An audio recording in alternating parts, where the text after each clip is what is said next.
Hi hello കൂട്ടുകാരെ, it's me അമിൻഗിരി. അപ്പോൾ നമുക്കിനി ഒരൊറ്റൊരു എപ്പിസോഡ് കൂടി, ഫൈനൽ എപ്പിസോഡ്, അത് നാളെ തന്നെ അപ്ലോഡ് ചെയ്യാം.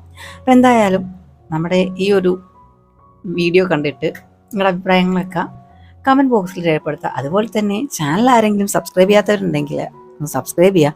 തുടർന്ന് തൊട്ടടുത്തുള്ള ആ നോട്ടിഫിക്കേഷൻ ബെല്ലൈക്കണും കൂടി ഒന്ന് ഞെക്കി പൊട്ടിച്ചു കഴിഞ്ഞാൽ ഞങ്ങളിടുന്ന എല്ലാ വീഡിയോയുടെ നോട്ടിഫിക്കേഷൻ നിങ്ങളിലേക്ക് എത്തും. കമൻറ്റ് ചെയ്യാത്തവരുണ്ടെങ്കിൽ ഒന്ന് ജസ്റ്റ് കമൻറ്റ് ചെയ്യുക, ലൈക്ക് ചെയ്യാത്തവരുണ്ടെങ്കിൽ ലൈക്കും ചെയ്യുക. അതേപോലെ തന്നെ ഡിസ്ലൈക്ക് ചെയ്തവരുണ്ടെങ്കിൽ എന്തുകൊണ്ടാണ് ഡിസ്ലൈക്ക് ചെയ്തതെന്നും കൂടി കമൻറ്റ് ചെയ്യുക. എന്നിൽ നിന്നുണ്ടായ എന്തെങ്കിലും വീഴ്ച കൊണ്ടാണ് നിങ്ങൾ ഡിസ്ലൈക്ക് ചെയ്തതെന്ന് എനിക്ക് മനസ്സിലായി കഴിഞ്ഞാൽ അത് എൻ്റെ മാക്സിമം ഞാൻ വീണ്ടും നന്നായി ചെയ്യാൻ ശ്രമിക്കാവുന്നതാണ്. സോ എന്തായാലും നിങ്ങളെ ഒട്ടും ഓർഡിപ്പിക്കാതെ ഈ ഒരു ലവ് അണ്ടർ ദ സ്റ്റാർസ് എന്ന് പറയുന്ന ഈ ഒരു മിനി ഡ്രാമയുടെ നെക്സ്റ്റ് പാർട്ടിലേക്ക് കടക്കാം. ഈ ഒരു പാർട്ടിൻ്റെ സ്റ്റാർട്ടിങ് സീനിൽ തന്നെ നമ്മുടെ ഹീറോ ആണെങ്കിൽ മറ്റേ ആ ഒരു മാനേജറുടെ കമ്പ്യൂട്ടറിൽ നിന്ന് കോപ്പി ചെയ്ത ഫയൽസ് എല്ലാം നമ്മുടെ ഹീറോയിനും ചേർന്നിട്ട് വലിയ രീതിയിൽ ചെക്ക് ചെയ്തുകൊണ്ടിരിക്കുന്നതാണ്. അപ്പോൾ ആ ഒരു സർവൻ്റ് ആണെങ്കിൽ ഇതെല്ലാം ശ്രദ്ധിക്കുന്നുണ്ടായിരുന്നു. പുള്ളിക്കാരി ആണെങ്കിൽ ഇതേപോലെ നൈസായിട്ട് നമ്മുടെ ആ ഒരു ഫിയാൻസി മാനേജർക്ക് മെസ്സേജ് അയക്കണതാണ്. കാരണം എന്താ വെച്ചാൽ ഈ ഒരു മെയ്ഡിനെയും നമ്മുടെ ഫിയാൻസി തന്നെയാണ് ഹീറോയിനെ വാച്ച് ചെയ്യാനും മറ്റു കാര്യങ്ങൾക്കും വേണ്ടിയിട്ട് സെറ്റ് ചെയ്ത് വെച്ചിരിക്കുന്നത്. അപ്പോൾ ഹീറോയിനാണെങ്കിൽ വർക്കെല്ലാം ചെയ്ത് ക്ഷീണിച്ചിട്ടാണെങ്കിൽ അവിടെ തന്നെ ഉറങ്ങിപ്പോവാണ്. അപ്പോൾ ഇത് കണ്ടിട്ട് നമ്മുടെ ഹീറോക്ക് എന്തോ പോലെ ആയിട്ട് ഹീറോയിനെ എടുത്ത് നേരെ ബെഡിൽ കൊണ്ടുവന്ന് കിടത്തുകയാണ്.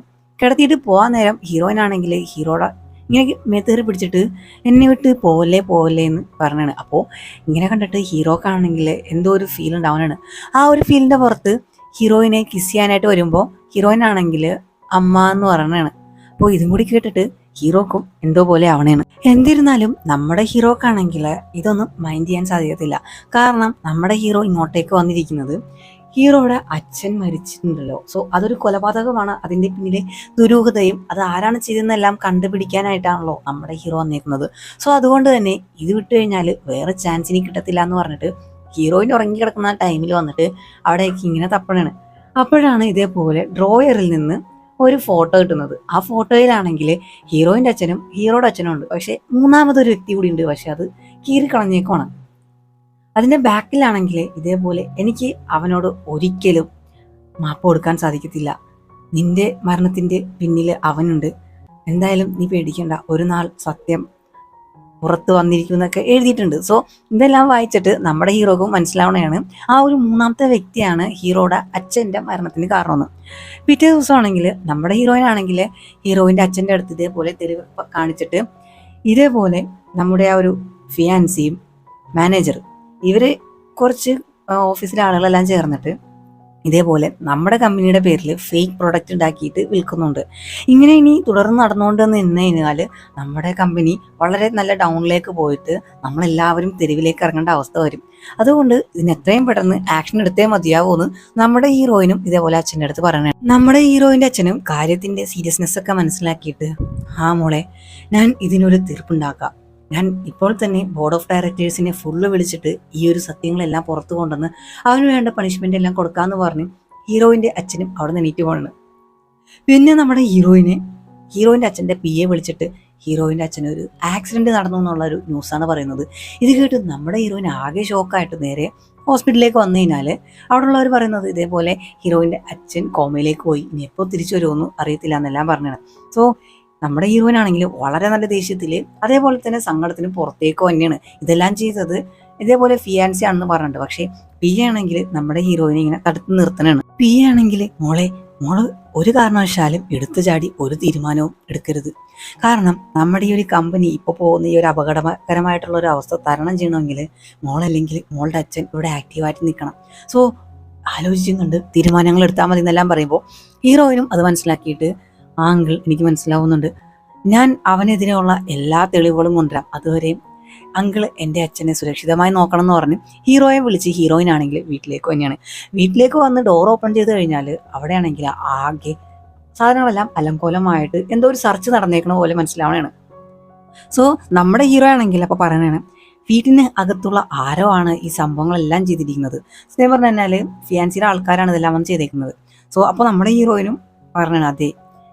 നമ്മുടെ ഹീറോയിൻ ആലോചിക്കുമ്പോൾ ഇതേപോലെ മറ്റേ ആ ഒരു വേലക്കാരിയാണെങ്കിൽ നമ്മുടെ ഹീറോയിനും അച്ഛന് സംസാരിക്കുന്ന സമയത്ത് ഇങ്ങനെ വന്നിട്ട് ഒളിഞ്ഞു കേൾപ്പുണ്ടായിരുന്നല്ലോ, അതെല്ലാം മനസ്സിലാക്കിയിട്ട് ഹീറോയിൻ ആണെങ്കിൽ അകത്ത് വന്നു കഴിഞ്ഞാൽ ഇതേപോലെ എവിഡൻസ് ഒന്നുമില്ലല്ലോ. അപ്പോൾ ഹീറോയിൻ അടുത്തായിട്ട് ഇനി എന്ത് ചെയ്യുമെന്ന് പറഞ്ഞ് ആകെ സങ്കടപ്പെട്ടിരിക്കുകയാണ്.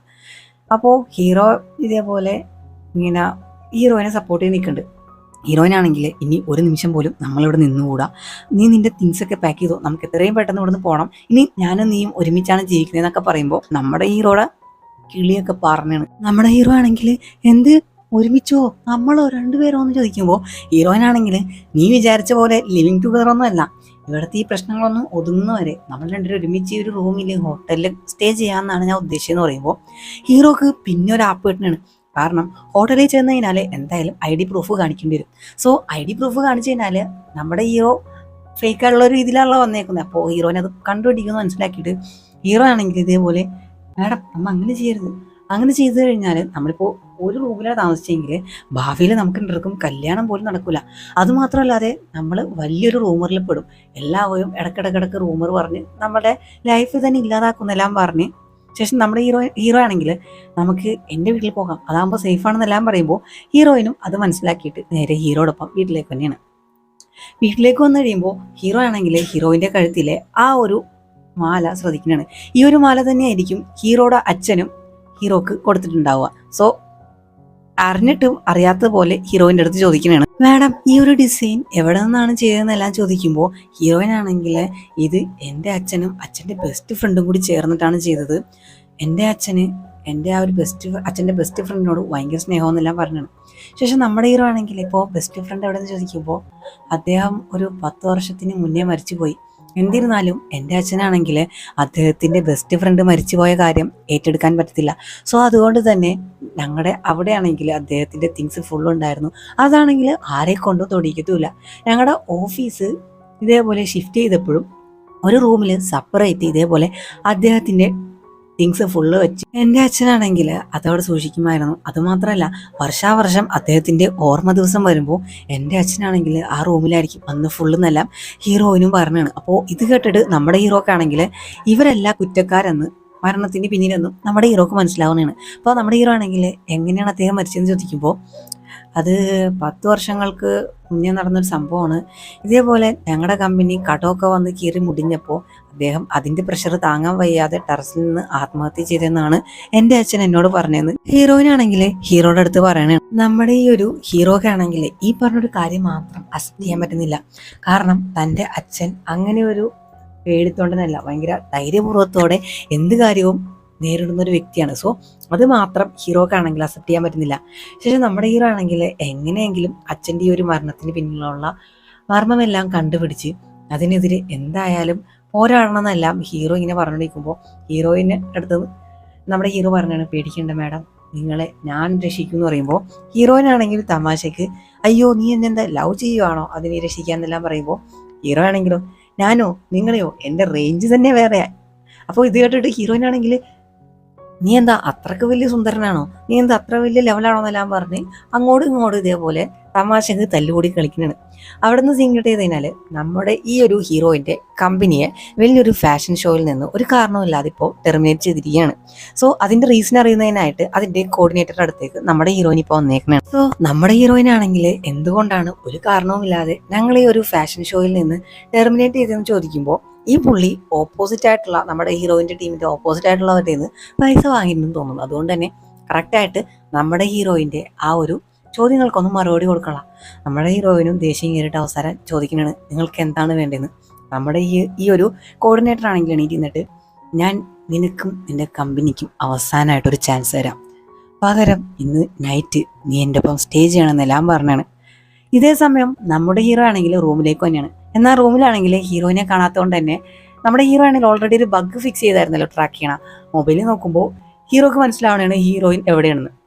സോ ഇവിടെയാണെങ്കിലോ നമ്മുടെ ഹീറോയിനാണെങ്കിൽ ഇയാൾ പറയുന്നത് കേട്ട് ദേഷ്യം വന്നിട്ട് കയ്യിലുണ്ടായിരുന്ന പെപ്പർ സ്പ്രേ ഉപയോഗിച്ച് അയാളുടെ മുഖത്തടിക്കുന്നതാണ്. എന്നിട്ടാണെങ്കിലോ അയാളുടെ മുഖത്തൊക്കെ ഒരു ഇടി വെച്ച് കൊടുത്തിട്ട് നിനക്കൊക്കെ എത്ര ധൈര്യം ഉണ്ടെങ്കിൽ നിന്റെ കൊച്ചുമോളുടെ പ്രായമുള്ള എൻ്റെ അടുത്ത് ഇങ്ങനെ സംസാരിക്കുമെന്ന് പറഞ്ഞ് അയാളായിട്ട് അവിടെ ഫൈറ്റ് നിൽക്കുകയാണ്. നമ്മുടെ ഹീറോയും ഇതേ സമയം അങ്ങോട്ടേക്ക് കടന്നു തന്നെയാണ്.